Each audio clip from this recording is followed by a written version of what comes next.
જય શ્રી કૃષ્ણ મિત્રો, આજે આપણે પાંડવોએ કરેલ રબારીની દીકરીના મામેરાની સત્ય કથા વિશે જાણીશું. એકવાર બાળપણમાં ભીમસેન ગાયો ચરાવવા ગયેલા ત્યારે અચાનક તેમની આંગળી પર સોય વાગી અને લોહી વહેવા લાગ્યું. નજીકમાં જ ધર્મા નામની એક રબારીની દીકરી પણ ઢોર ચરાવી રહી હતી. તેણે આ દ્રશ્ય જોયું અને તરત જ ભીમ પાસે પહોંચી. સંકોચ્યા વિના તેણે પોતાની ચૂંદડીનો એક છેડો ફાડીને ભીમના ઘાવ પર પાટો બાંધી દીધો. ભીમસેન આ તત્પરતા અને સંવેદનશીલતાથી ખૂબ પ્રભાવિત થયા. તેમના હૃદયમાં ધર્મા પ્રત્યે એક વિશેષ સ્નેહભાવ ઊભો થયો. તેઓ ભાવ વિભોર થઈ ગયા અને ધર્માના માથે સ્નેહથી હાથ મૂકતા બોલ્યા કે આજથી તું મારી ધર્મની બહેન છે. જો જીવનમાં કોઈ વિકટ પરિસ્થિતિ આવે તો નિર્ભયપણે મને યાદ કરજે. હું તારી સહાય માટે ચોક્કસ આવીશ. સમય પસાર થતો ગયો. બાળપણમાં કરેલા વચનો પણ ભૂસાઈ ગયા. જીવન નવી દિશાઓમાં આગળ વધ્યું. ધર્માનું લગ્ન જીવન શરૂ થયું અને તે સાસરિયામાં પ્રવેશી ગઈ. બીજી તરફ પાંડવો તેમની રાજસત્તામાં પ્રવૃત્ત થયા. ધર્માને એક દીકરી હતી. તે ધીમે ધીમે ઉંમર લાયક થવા લાગી અને હવે લગ્ન માટે યોગ્ય વયે પહોંચી ગઈ. માતા તરીકે ધર્મા હંમેશા પોતાની દીકરીના ભવિષ્ય વિશે વિચારે, પણ તેને એક મોટી ચિંતાએ ઘેરી લીધી, જે હતી તેમના ઘરની આર્થિક પરિસ્થિતિ. ધર્માનો પતિ ગામમાં બીજાના ઢોર ચરાવવાનું કામ કરતો. તેમાંથી જે થોડું ઘણું મળતું તેનાથી તે પરિવારનું ગુજરાન ચલાવતા. માત્ર અન્ન માટેની કમાણી જ હતી. એમાં દીકરીના લગ્ન માટે ખર્ચ કેવી રીતે ઉઠાવવો? આજુબાજુના લોકો જાણતા હતા કે રબારી સમાજમાં સમૂહ લગ્નની પરંપરા ચાલી આવતી હતી. સમાજમાં અનેક કન્યાઓના લગ્ન એકસાથે યોજાતા, જેથી વડીલો અને પરિવારજનોને ઓછા ખર્ચે લગ્ન કરવાનું શક્ય બને. એક દિવસે ગામના એક સમજુ વ્યક્તિ ધર્મા પાસે આવ્યા અને ભલામણ કરતા કહ્યું કે ધર્મા, તું પણ તારી દીકરીના લગ્ન આ સમૂહ લગ્નમાં કરાવી દે. આ રીતથી તારા માટે મોટો ખર્ચ ટળી જશે. અન્ય દીકરીઓ સાથે સાથે તારી દીકરીના લગ્ન પણ થઈ જશે અને જમણવાર પણ સૌ મળીને વહેંચી લેશે. તારે તો મહેમાન ગતિની પણ ખાસ ચિંતા કરવાની જરૂર નહીં રહે. ધર્માએ આ સલાહ ધ્યાનથી સાંભળી.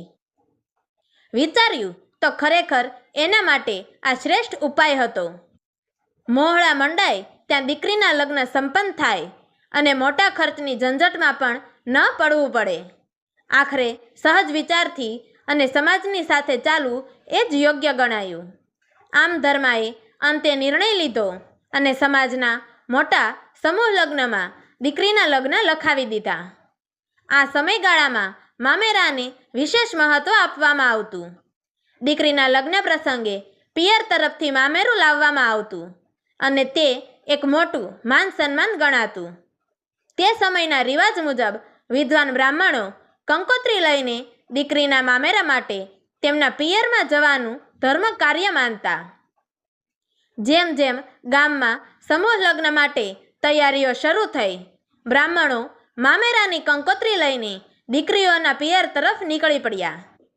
દરેક દીકરી માટે તેના પિયરમાંથી કોઈકને કોઈક આવવાનું હતું, પણ એક ગરીબ ધર્મા માટે મામેરાની કોઈ વ્યવસ્થા જ ન હતી.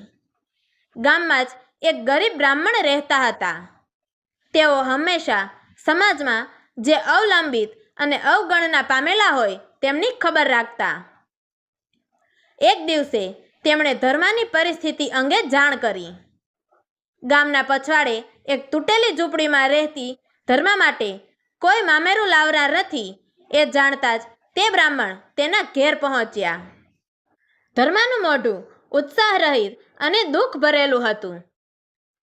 તે બ્રાહ્મણ તેની સામે ઊભા રહ્યા અને સહાનુભૂતિથી પૂછ્યું કે બહેન, તારે કોઈ ભાઈ નથી? ધર્માની આંખોમાં એક અજીબ શૂન્યતા છવાઈ ગઈ. તેણે મૌન ભરી નજરે માથું હલાવ્યું. તેની આંખો ભીની થઈ ગઈ. બ્રાહ્મણે ફરી પૂછ્યું, કે કોઈ ધર્મનો કરેલો ભાઈ પણ નથી? આ શબ્દો સાંભળતા જ ધર્માનું હૈયું ધબકતું થઈ ગયું. તેની આંખો નમ થઈ ગઈ. બાળપણમાં થયેલ એક સ્નેહભર્યો પ્રસંગ તરત જ તેની યાદોમાં તાજો થઈ ગયો. તેણે ધીમેથી નીચે જોયું અને રડવા લાગી. થોડા સમય પછી પોતાના આંસુઓ લૂછતા વિલંબથી બોલી કે હા, એક વખત ભીમસેને મને ધર્મની બહેન સ્વીકારી હતી, પરંતુ તે તો હવે હસ્તિનાપુરના મહારાજ છે. હું કદાચ તેમને યાદ પણ ન હોય. ધર્મના ચહેરા પર ભાવના અસંખ્ય ચડાવ ઉતાર જોવા મળતા હતા. બાળપણની એક સ્મૃતિ આજે નવી આશા અને શંકાઓ વચ્ચે ઝોલા ખાઈ રહી હતી. ગરીબ બ્રાહ્મણની આંખોમાં અચાનક આશાની એક ઝલક દેખાઈ. ભલે ધર્મના પિયરમાંથી કોઈ મામેરું મોકલનાર ન હોય, પણ આ સંજોગોમાં તેમને એક અવસર દેખાયો.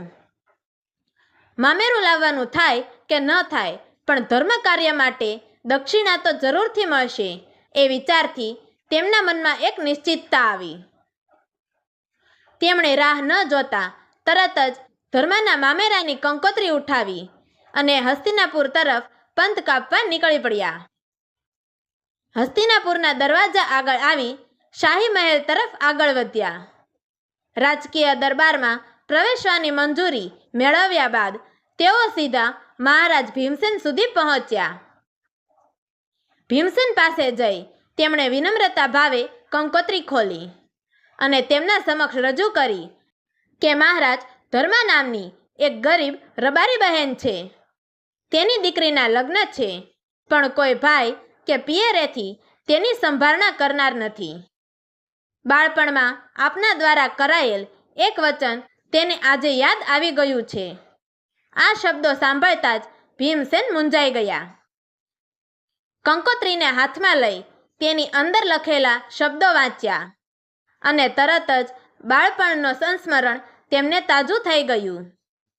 તેમને તત્કાળ યાદ આવ્યું કે ક્યારેક ગાયો ચરાવતી વેળાએ એક નાનકડી બાળાએ તેમની આંગળીએ વાગેલી સોયના દુખાવા માટે પોતાની ઓઢણીનો છેડો ફાડી પાટો બાંધી દીધો હતો, અને આ એ જ બાળા ધર્મા હતી. ભીમસેન અદ્ભુત આનંદ અનુભવી રહ્યા હતા. મારા બાળપણના કાળનો કૃતજ્ઞ ભરેલો એક સંસ્કાર આજે ફરીથી મારી સામે આવ્યો, એમ વિચારતા તરત જ તેમણે બ્રાહ્મણને મોટા પાયે દક્ષિણા આપી. તમારા ધર્મ કાર્ય માટે કંઈક ઓછું ન રહે એ માટે આ તમને દક્ષિણા આપું છું, એમ કહીને તેમણે તેમને શુભેચ્છાઓ સાથે વિદાય આપી. આટલું કરી ભીમસેન સીધા માતા કુંતી પાસે ગયા. માતાને સમગ્ર ઘટના જણાવી ધર્મા સાથે થયેલા બાળપણના સંસ્મરણો આજે તેણે યાદ કરી ઉલ્લેખ કર્યો કે માતા, આ ઘડીએ મને મારી ધર્મની બહેનનું લેણું ચૂકવવાનું છે. આ મામેરું હું મારી જાતે જ લઈને જવાનો છું. કૃપા કરીને તમે મને મંજૂરી આપો. તો મિત્રો, તમને અમારી આ વાર્તા પસંદ આવી હોય તો અમારી ચેનલને લાઈક કરજો, શેર કરજો અને ખરેખર માતા કુંતી ભીમસેનને મામેરું લઈ જવાની મંજૂરી આપે છે કે નહીં તે જાણવા માટે નીચે આપેલા બ્લેક બટનને ક્લિક કરી અમારી ચેનલને સબસ્ક્રાઈબ જરૂરથી કરજો. તો મિત્રો, અમારી આ વાર્તાને છેલ્લે સુધી સાંભળવા માટે તમારો ખૂબ ખૂબ ધન્યવાદ. જય શ્રી કૃષ્ણ. હર હર મહાદેવ.